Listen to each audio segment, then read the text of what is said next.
Margaret Zakarian is president of Zakarian Hospitality, has played an integral part in building the Zakarian brand.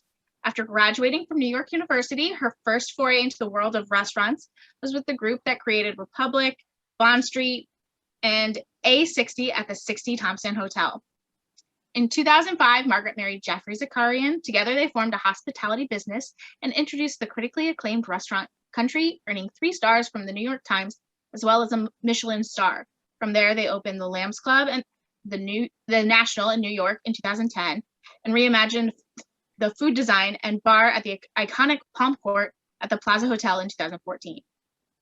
Expanding to Florida in 2016, they opened 2 concepts at the Diplomat Beach Resort in Fort Lauderdale, Point Royal, a coastal American restaurant, and Counterpoint, a lively quick-serve coffee bar.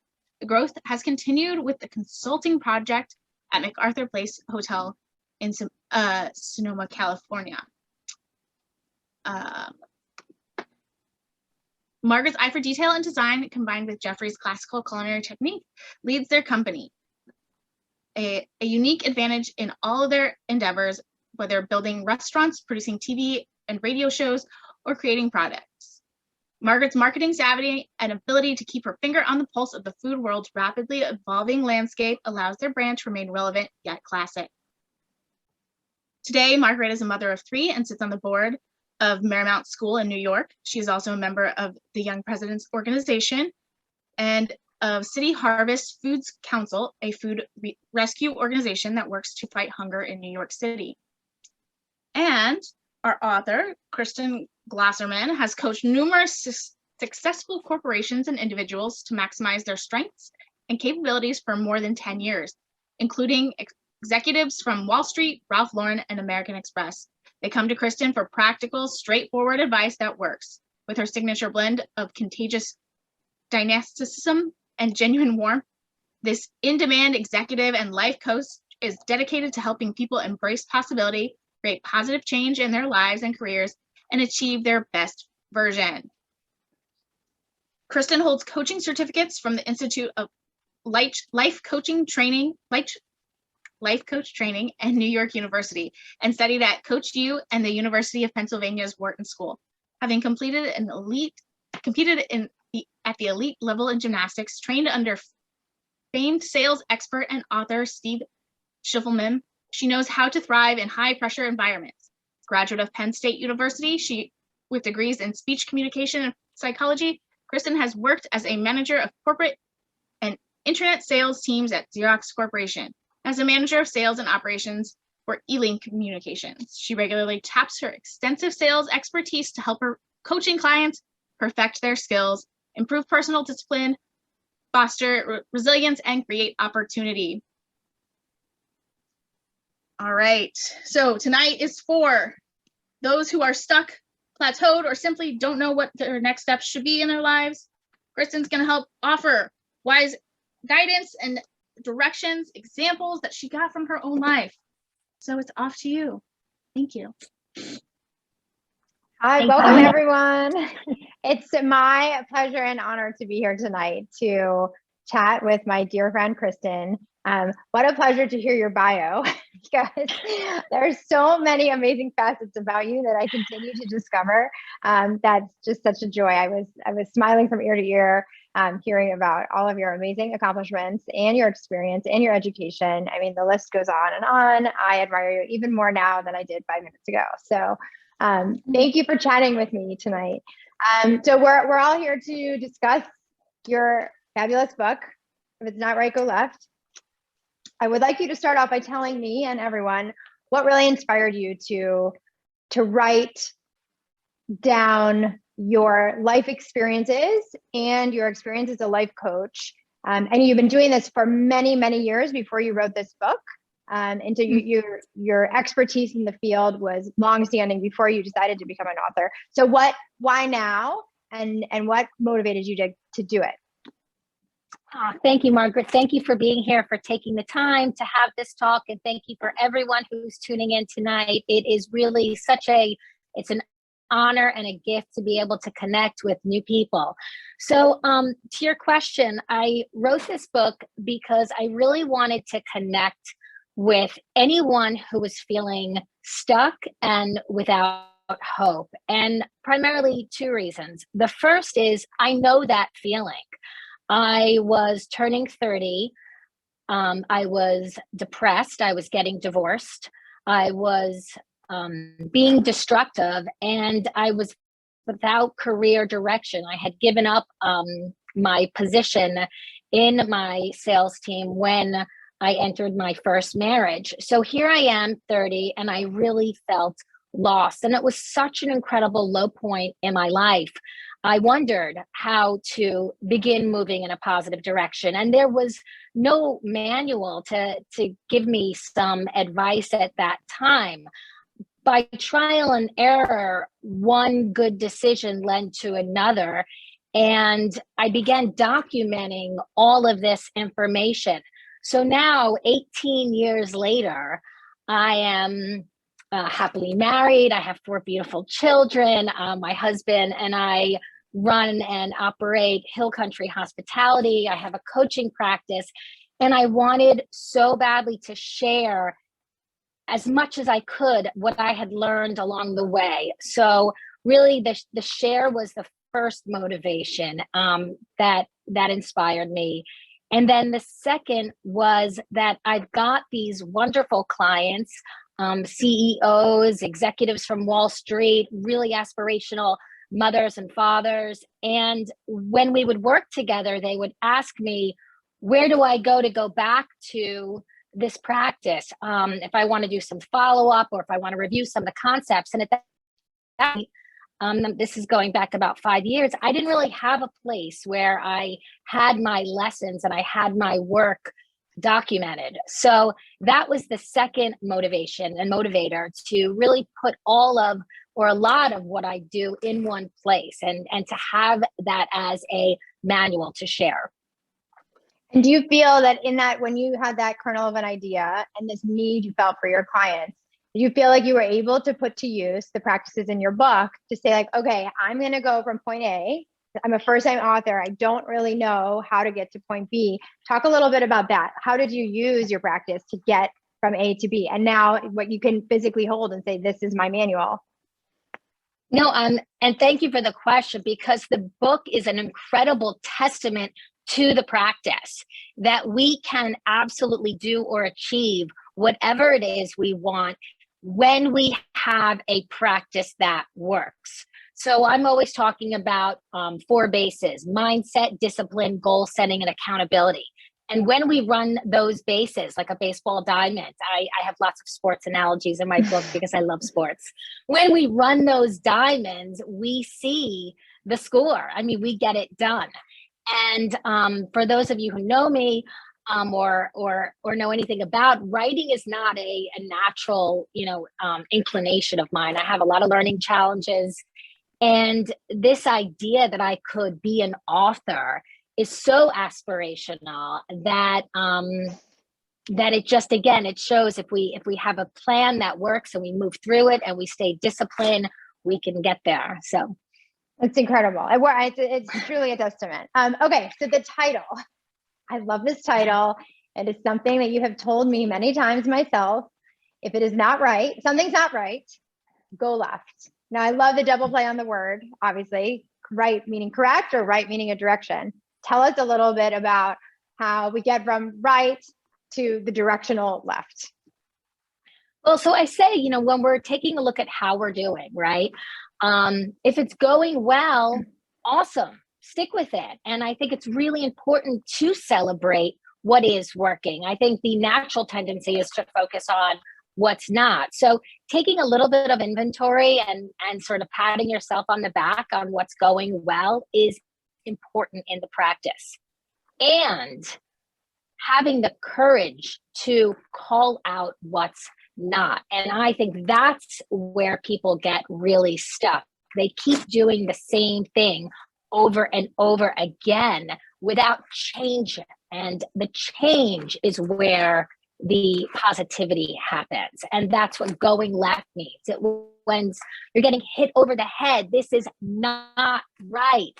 Go left, do it differently. So that's sort of the big takeaway.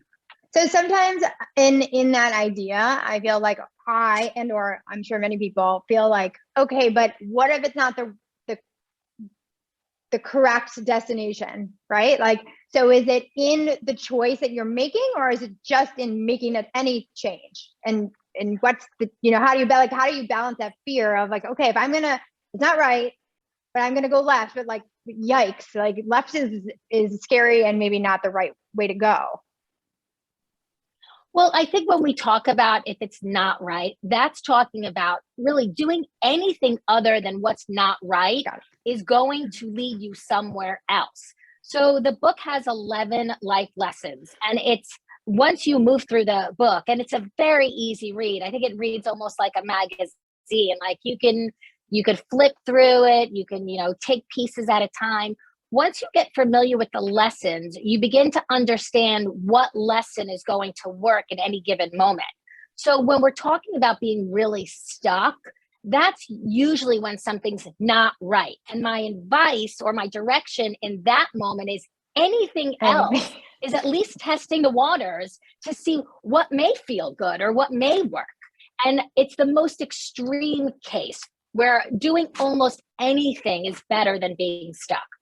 Mm-hmm. And how I know you have the think work throughout the book, which is something I loved, which was, these little checks, sort of like gut checks in the book of things you could do at the end of the chapter where I'm just looking for an example here in all my notes, but little notes of like, okay, think work at the end, this and this. Like, what is the best way to sort of take inventory for yourself to know, okay, this actually isn't right? Or, maybe I'm just stuck in a routine. And that's something you talk about too. It's so easy to just by inertia, go along your way. What's like a good signal to know, okay, maybe you haven't noticed that this isn't even right, but how do you get to that point?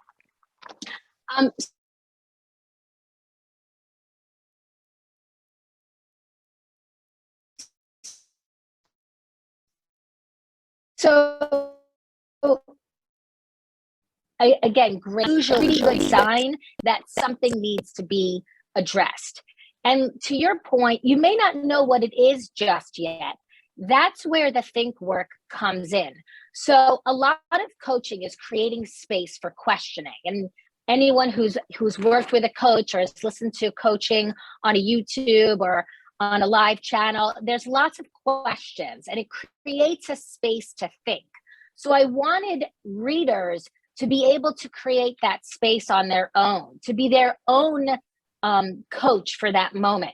So the way the book is designed is that you can go to any chapter at any time and do the think work activity for yourself, and then journal your answers and see what's ignited, see what percolates.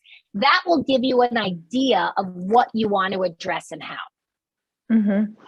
It's so true about creating the space, because I think in life, especially as busy mothers, you almost don't ever even have that time to sit and think and process.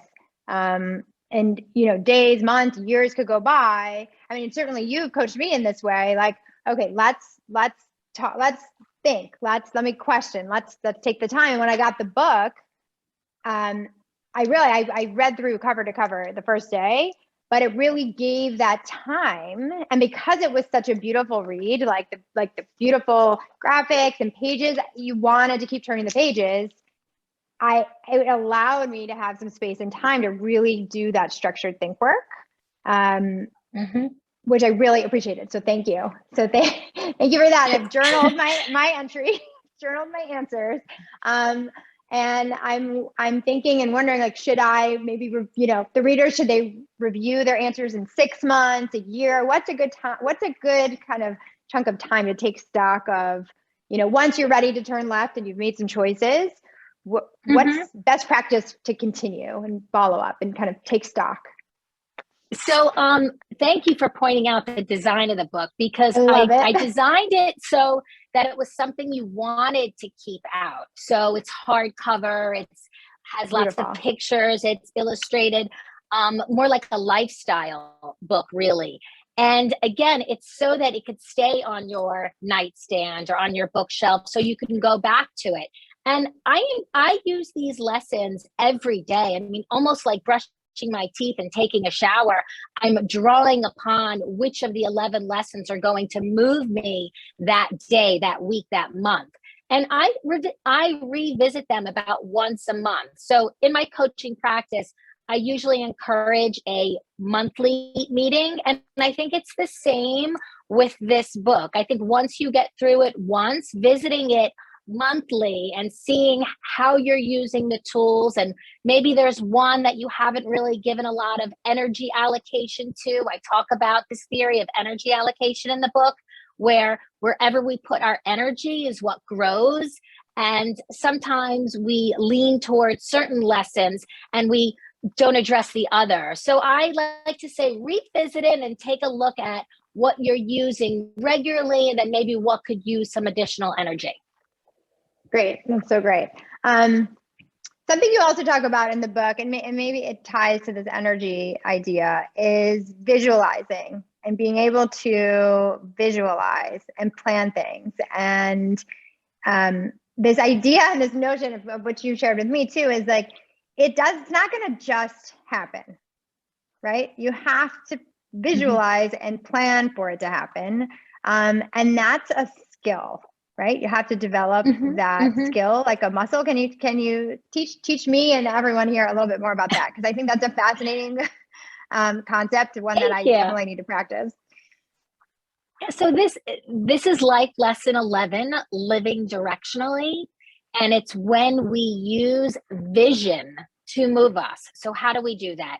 If you take a moment and you shut your eyes and you think about the space you want to work in, or the vacation you want to go on, or the relationship you want to have with your partner or your parent or a friend, and you really visualize it, see yourself somewhere. What are you wearing? What are you doing?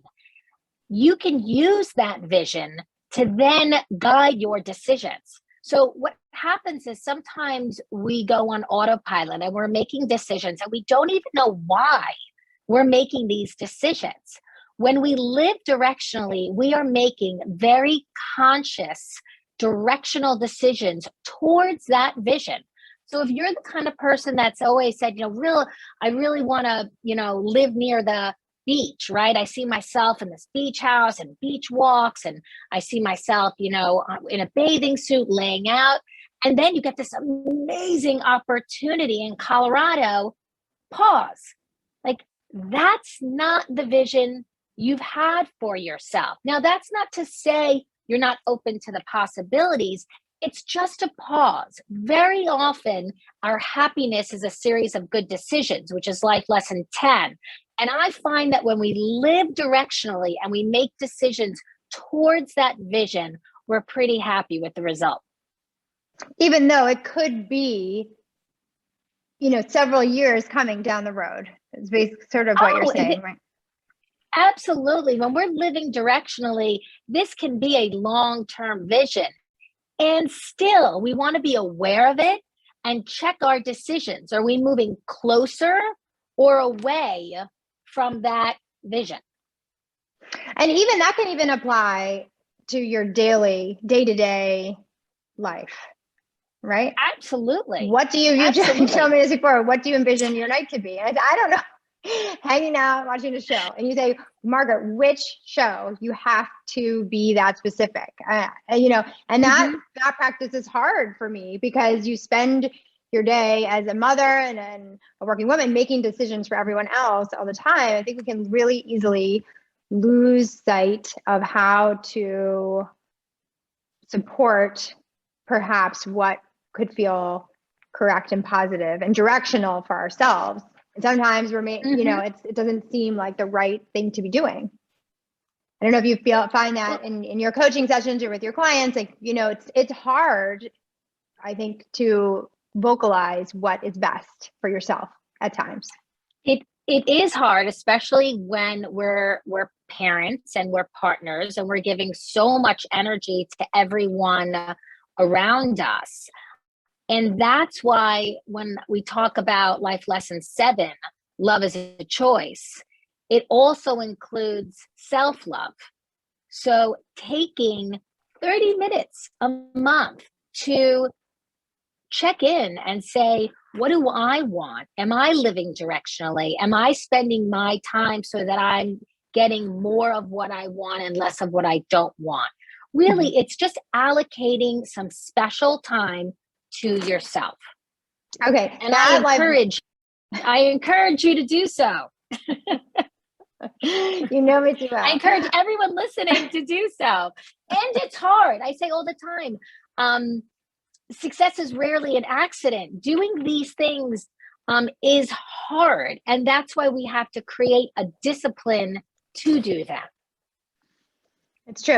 And that life lesson brings up a good point to me. So I know it's the audience for the book, I felt, is specific, but it is also very wide ranging to me. And I find that I even can use it with my family. And that one, I think you referenced to me, was something that really resonated with your children and your preteens. And, that love is a choice doesn't necessarily mean your romantic love or your partner. It can be other. And these life lessons are really applying in an amazing way to many age ranges. Are you finding that in response to the book? I am, and that has been the most pleasant surprise, really, because when I wrote the book, I really had, our demographic, in mind between the ages of, 30 and 45. Now I'm 48. But people of our age group. And then when my editor started working with me, she became an empty nester this year. Her daughter went off to college, and she was telling me how much she loved these lessons. And I was like, wow, that's amazing that they're still, resonating. And then, like you said, my kids were starting to use them. My 9-year-old said to me, life lesson 1, we were out of something and someone was a little bit annoyed. And she said, oh, it's only a problem if you make it a problem. We can have cereal, and it was like, yeah, that's like, I was so excited to see even at 9 years old, we could start using these lessons. So they're absolutely transferable at home with young children, with teenagers, and at work with our sales teams, with our partners. And when I say partner, I mean, partner at home and partner at work, which you and I both know what that's like. You're working with Jeffrey and me with Mark. So these lessons are absolutely transferable in lots of ways. And that's been the most exciting piece of it. Okay, so I think that is my favorite life lesson, or my favorite lesson in the book is it's only a problem if you make it a problem. Explain about that one a bit more. I love it. I love this one. So I went with that one first because I feel like first and foremost, I wanted the book to be practical. This is a self-help manual that's part personal professional development, part memoir. So I get personal in each lesson and I give an example of my own life. And what happens from a day-to-day basis is you can get really bent out of shape and tripped up in things that really aren't problems. And your ability to know the difference allows you to use your energy so much more effectively. So if you get all tripped up because, your kid missed the dentist appointment, or you couldn't get onto a Zoom call because you had a tech glitch, I've gotten really good at being like, okay, not a problem. When we have a sick parent or, we lost our job, that's a problem. And that's something that needs our attention and focus. And being able to know the difference is really important. It's so great. So, I mean, we all sort of had this big, life explosion, it seemed, in 2020. So the pandemic kind of rocked everyone's day-to-day, their cycles, their routines. I mean, everything was pulled apart, right? Silver linings for sure, difficult times for sure. And as we move through the pandemic, What are you seeing as, valuable ways to kind of either put those pieces back together or embrace the change? And what lessons in the book do you think apply for that post-pandemic or almost post-pandemic, what seems to be the new normal? Well, there's two that come to mind, but I think the one that we're talking most about is life lesson 3, which is change is hard and change is good. So I think a lot of people are taking this moment to evaluate their lives and their decisions and opting for a change, even if it is hard. I know people are relocating their homes, people are changing jobs, people are changing the way they work, the way they interact.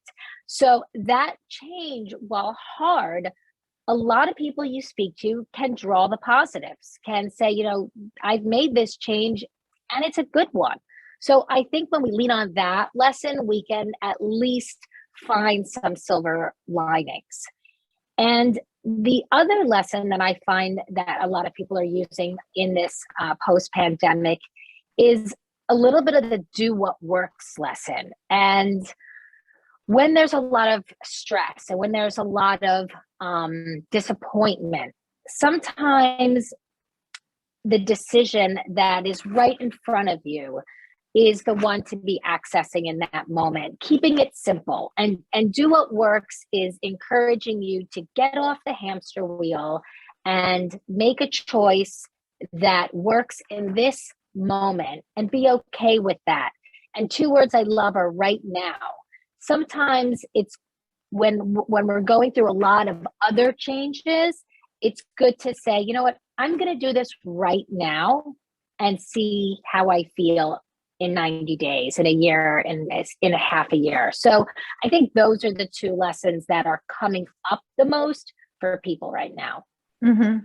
Another kind of Kristen voice I have in my head sometimes is, and I think is very applicable here too, but is progress, not perfection, right? And I've heard this from other business speakers and leaders and, professors. I think it's like, you just have to move, right? It's like almost like it's not right, go left, like make some progress. And, what's been very valuable for me and what you've coached me on is don't get stuck in the perfect, right? Because I think that can debilitate too. Just make the progress. Do you agree? Like, that feels very applicable to me in this kind of absolutely. World. And that's a lot of what Do What Works is talking about. It's saying, very little is going to be perfect right now. So do what works. If it's checking most of the boxes, it's going to be enough. If it's making you feel comfortable in this moment, go there. If people aren't sure, I encourage them to do a quickie exercise called more of, less of. So what am I looking to have more of right now and less of right now? That also helps you make some decisions. But a progress over perfection attitude, especially in challenging times, is going to help. And that's what the book is all about. I mean, this book is really, it's out there to help people. And I talk about help because I really think getting help is a sign of strength. There's so much that I look for in terms of my own support. And I really do know that help makes me better. So if there's something that's challenging you or something that you're finding is getting in the way, go get some help around that. That's what progress is about. The family arena seems to be one that can stop people, right? As it can be a sticky area, it can bring a lot of pressures. It can bring a lot of love and support. And also, so, there's such a wide range of that for people, right? Family can mean a lot of different things to different people. And I love what you say, family is the one you're given and also the one you make. Can you talk us through that a bit? Well, I think it's just like when we talk about partnership, right? Partnership isn't just the person you're married to. Partnership is also your partners in business. You and your sibling may partner to take care of your parents. it's the same as family. You know, family are the people that we love and we rely on and we look to for strength and encouragement and support. Some people are blessed with those people in their bloodline. Others really have to go out and make their family. And another word would be community. I'm very community oriented. We have a wonderful community and we work hard to have that. So when we talk about our family, it really does encompass more than just, you know, our mom, dad, sister, brother. And it's a choice, right? And so you talk about your partner too, like in your husband or your wife or whomever. It's a choice to make that commitment, and it's not always easy, and it's not always, you know, roses, but that is, you have to make that commitment and that choice every day. That's right. And I think, again, this is a do what works lesson, and this is a love as a choice. For some people, that is not something that works. And I know many executives and parents that choose not to have a partner. That is their choice.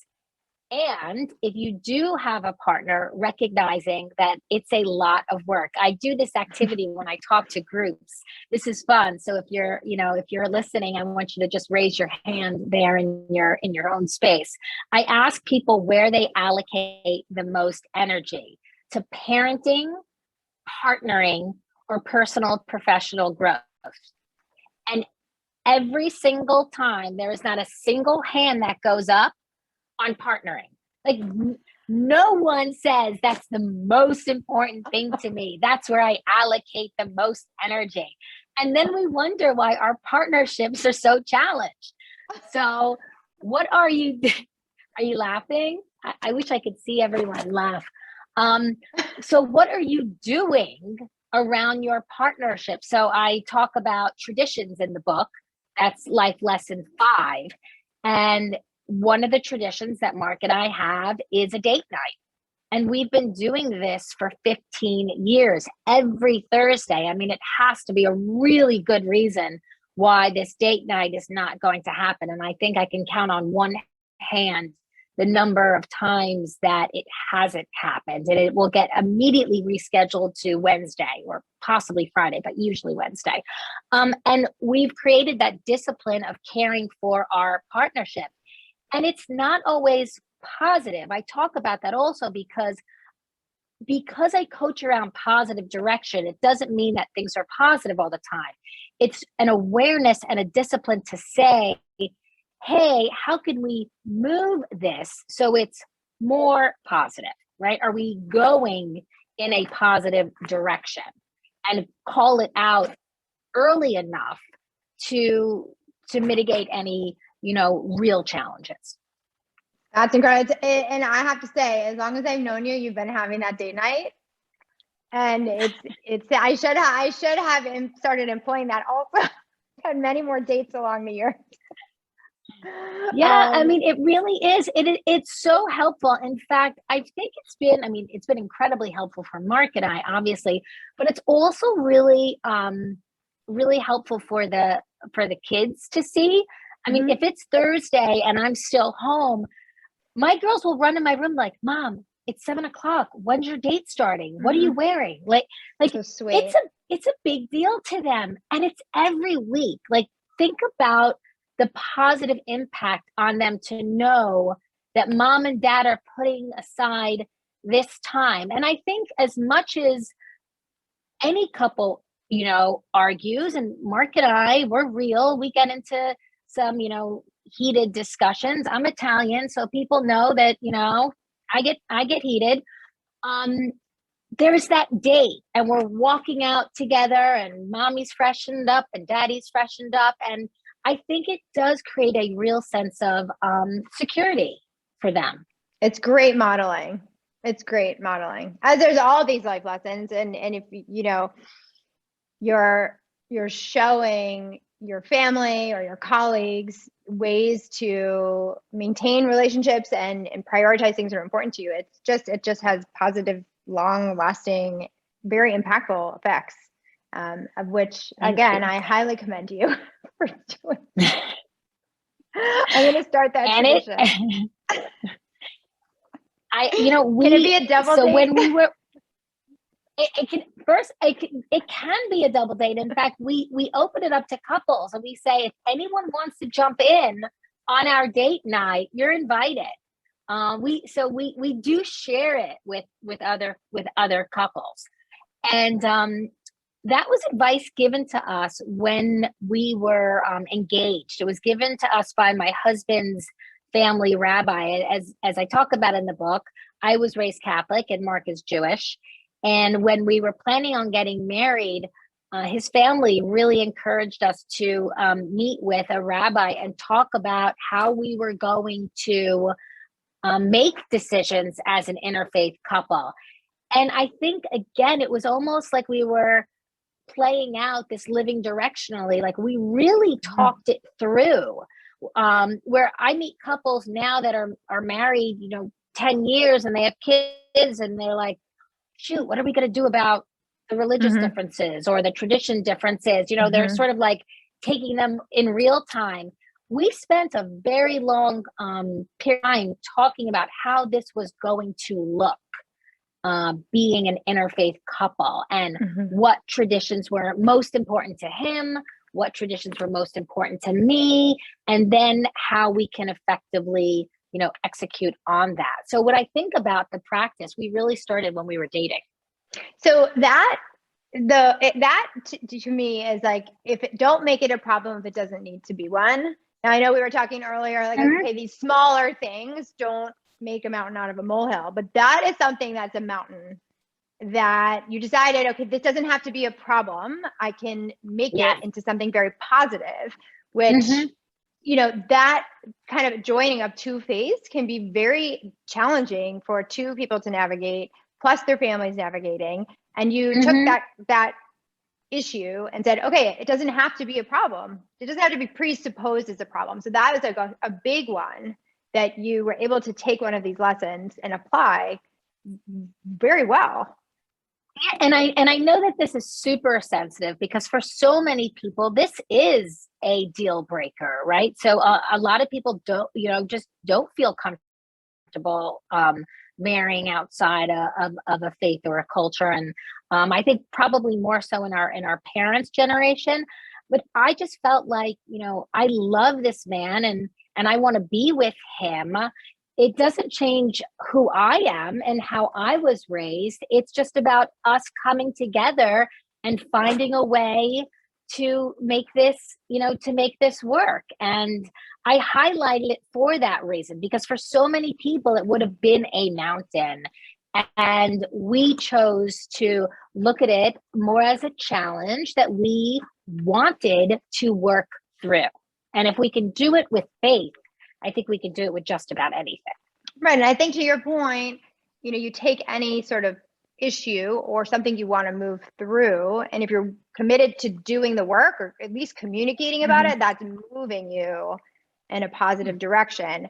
It's sometimes that lack of communication or lack of thought or planning or space to think through that gets us stuck sometimes at point B. And, we have like a messy road behind us. But if you take the time, like you're saying, follow these lessons, plan through, you can get, from A to B in a much less bumpy road, as you've demonstrated, and you so wonderfully and openly share in your book several instances like this that are very personal, but in your kind of passion to communicate all of this and help people, it comes through very honestly. So, I mean, really, thank you for that. As we're Thank you. And I think that life lesson. Oh, no, go ahead. No, I just said, I'm glad you're highlighting one, because again, I think it's the one that most people will find themselves using almost every day. I mean, something happens where I am saying it to something happened at DMV and it's only a problem if I make it a problem. So it's really the one that we can just take to heart immediately and implement tomorrow. As we're getting closer to the Q&A, which I'm sure we have many questions to answer. One takeaway that I think would be really helpful for people is something concrete they can take away from this session, is this idea of begin, focus, commit.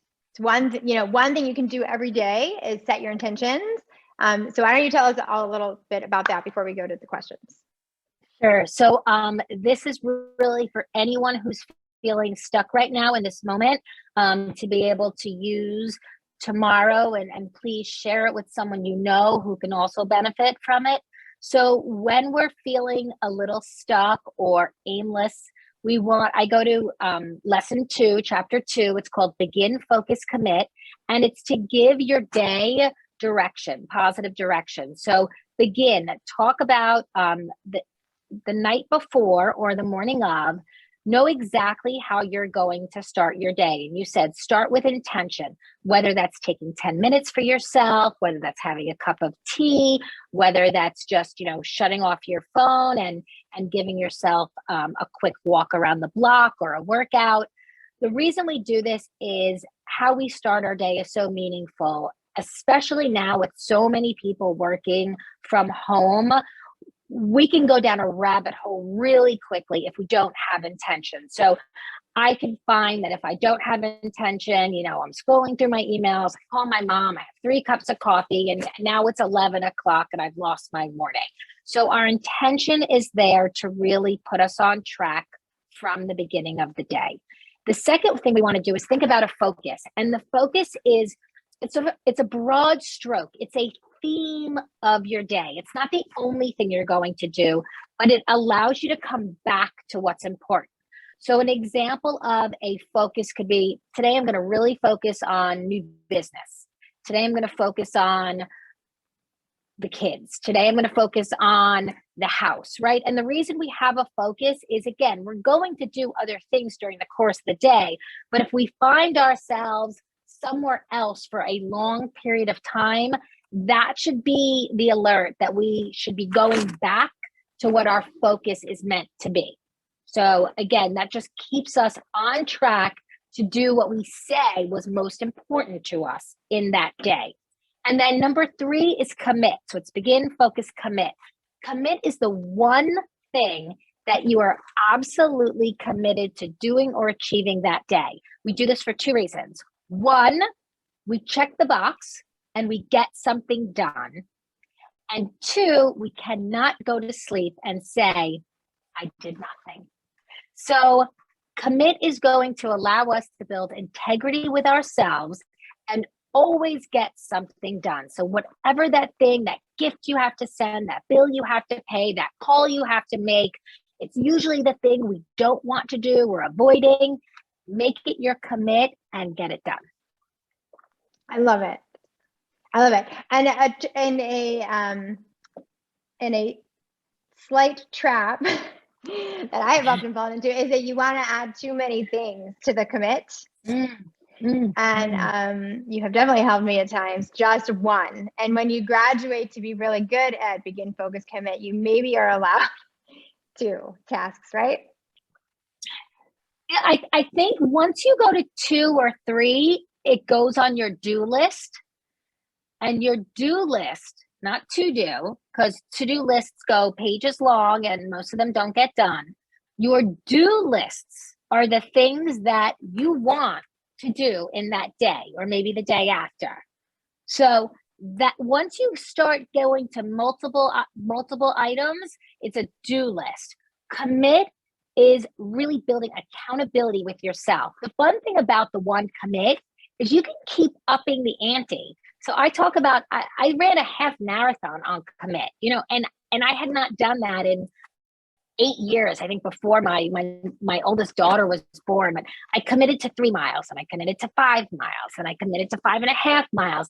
And eventually I got there. I remember the day I ran 7 miles, I was blown away. So I used this tool because I knew once it became my commit, it was going to happen. There was going to be no, I don't feel like it today. Commit means it's going to happen. So you start small and you make it something as simple as, like I said, paying a bill, calling someone, doing a task that's been weighing on you. And then you could really start to play with it. I love it. Thank you so much. It's great. A great reminder on that. And, a big takeaway for me in this session really is, the book, yes, is for someone that, wants to get jump started and make a move into a positive direction. But if you're living a great positive way, you can still take these practices and continue to make progress in your life in many different areas.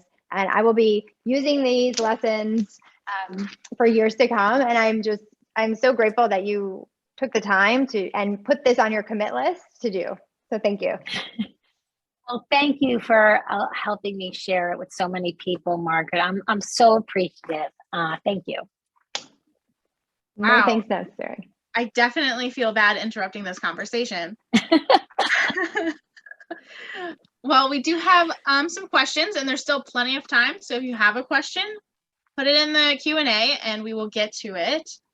The first one is definitely a comment, but it says, I love that. Asking for help is a strength. Thanks, Kristen, for the good reminder. So I just wanted to share that one. Well, again, I'm all about help. I truly believe that there is no need to reinvent the wheel. If you want to do something, there's probably someone in your network, in your community, in your circle that has done it before. So to your point, when I wrote the book, I didn't know where to go. And Margaret was already an author. And I called Margaret and I said, I have a manuscript, where do I go? And she gave me someone to call. And that someone wasn't the person who ultimately published me, but it gave me a place to go and start. So reach out to your communities and ask for help. They will give you direction. Mm-hmm. Excellent reminders. All right. This is from a viewer who says, I'm also a working mom and I love the Go Left model. What advice do you have to give parents to help teenagers during this time? I have two teenagers. I have a 13-year-old and a 14-year-old. And I say all the time, if I make it look easy, I apologize. It is the most challenging work.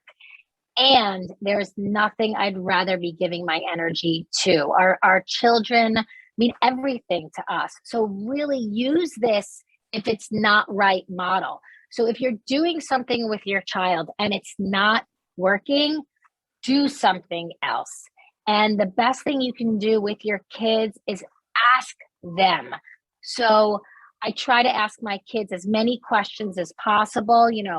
What's your plan in doing your homework? What's a fair time to take your phone out of your room? How do what do you think about these guidelines? Are they helpful? And they're going to tell you how they feel. You're not always going to agree. And you can say that, well, I really want to listen to you. And I want you to know that I don't agree with that. So how do we come up with something that works? How do we do what works for both of us? Right? So having these hard conversations and asking questions, that's the best direction I can give. And again, parents, I am in it with you. It is tough work. Stay focused and know that love is a choice, and it is the best choice you can ever make to just keep loving those kids as hard as it gets. Love them. Kristen, you said something to me once. You told one of your children maybe they didn't want to hug you at the time, or they were mad at you because you punished them, and you said, that's okay, like I'll be here to hug you when you're ready. And that kind of effort to reassure that you're there no matter what is roots that grow and take a really important role, I think, as they become teenagers, and to know that no matter what, you'll be there. And that was great advice you had given me too. Thank you. That comes from my positive. So I'm a positive discipline parent educator, and positive discipline is a great practice and form of communication that we can use with our children. I use a lot of it in my practice. I talk about it in the book, and asking questions is something that helps. And to your point, just letting them know that I'm here and I'm here when you're ready. So it's work. it's tough work. Yes. All right. How would you encourage a teenage son to get back and more social with friends now that the pandemic is lifting? Again, I'm so empathetic because we have gone through this with our teenagers. I just the other day asked one of my children to make a list of all the things that they enjoy. So to help them highlight what it is they like to do and want to do. And when they make that list, their computer or their gaming is just one of 10 things. So I found that we can use this list to remind and redirect their energy. So if they're sort of in this place where they're, still home, well, you know what? Hey, remember that, cooking was sort of there. Do you want to cook something? Do you want to bake something? Or, hey, taking the dog for a walk was there. Let's hit the park. So doing an activity to remind them of the joy. And by the way, I encourage parents to do that list too, because I think we've all been sucked into this hole of forgetting what we like to do and what we enjoy. So having you and your kids do this and maybe see where you match up can be a nice place to start.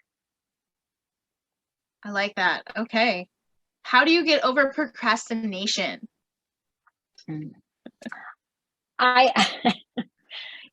It's hard. And I find that lesson 2, begin, focus, commit, really helps because it gives us immediate direction. So we could look at our focus, and if our focus is, housework, okay, what could I do that is aligned with that focus? So we can really use begin, focus, and commit as the engine, as a way to just start. Mm-hmm. I like that. Okay. What is a good way to juggle important priorities like work and family time? That's where do list comes in. So your do list, and again, you could have a to-do list. I call mine the shelf, or some people say it's the parking lot. It's like everything that needs to get done. That's a important list, and I say it's on my shelf, and I see it. It's kind of like all the books you see. I'm not going to go reading them all today, but they're there, and that's helpful. Your do list puts you into immediate action. And if you put 1 or 2 or 3 things on a do list, you'll see what your priorities are pretty quickly. So you'll know based on your do list what needs immediate attention.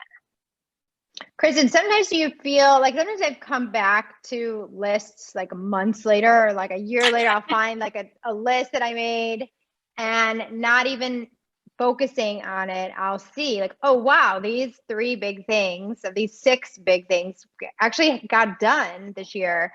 Do you find that just by like putting it out there, getting it down, like somehow, in your brain gets you moving towards doing that even subconsciously? Absolutely. So I give a 3-step process to getting things done.